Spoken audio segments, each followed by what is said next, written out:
बारामती विधानसभा पोटनिवडणुकीची प्रक्रिया आज पार पडत आहे।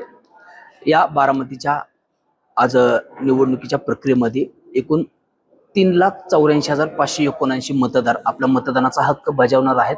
तर सकाळी 7 वाजून ते 9 वाजेपर्यंत एकंदरीत आपण जर पाहिलं साधारण या ठिकाणी 30,000 मतदारांनी आपला मतदानाचा हक्क बजावलेला आहे। एकंदरीत पाहता आपण 2 तासामध्ये साधारणतः 8% फक्त मतदान या ठिकाणी झालेलं आहे। एकंदरीत पाहता यापूर्वी देखील पाहिलं होतं तर कमीत कमी 16 ते 17% मतदान 2 तासामध्ये झालेलं होतं, परंतु एकंदरीत पाहता हे मतदानाचा जो टक्केवारी जो आकडा आहे आता एकंदरीत कुठेतरी घसरल्याचं आपल्याला पाहायला मिळत आहे। परंतु उन्हाची देखील तीव्रता वाढत आहे। याबाबत देखील जय पवार देखील प्रत्येक बूथवर जाऊन मतदारांची देखील संवाद साधतात। मतदानाचा आकडा टक्केवारी जो आकडेवारी जे वाढवण्यासाठी देखील जय पवार प्रयत्न करतात। मी सध्या या ठिकाणी आता बारामतीच्या मतदान केंद्रावरती बाहेर आपण जर पाहिले एकंदरीत संपूर्ण या ठिकाणी मतदान केंद्रावरती देखील कुठल्याही प्रकारची गर्दी नसल्याचं आपल्याला चित्र या ठिकाणी पाहायला मिळत आहे।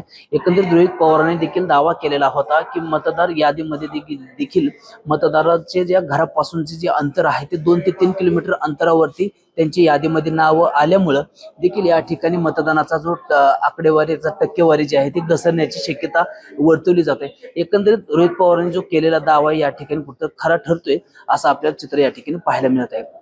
परंतु माहितीच्या माध्यमातून देखील देवेंद्र फडणवीस असतील यांनी देखील मतदानाची जी आकडेवारी ती वाढवण्यासाठी देखील या ठिकाणी आवाहन केलं होतं। सकाळी देखील सुनेत्र पवार, पार्थ पवार यांनी देखील काटेवाडी या ठिकाणी मतदान केलं आहे। त्यांनी देखील त्या माध्यमांच्या माध्यमातून देखील त्यांनी या ठिकाणी मतदानाची जी आकडेवारी आहे ती टक्केवारी वाढवण्याचं देखील नागरिकांना मतदारांना आवाहन केलं आहे। परंतु त्याचबरोबर सुप्रिया सुळे यांनी देखील मतदान करण्याचं या ठिकाणी नागरिकांना आवाहन केलंय।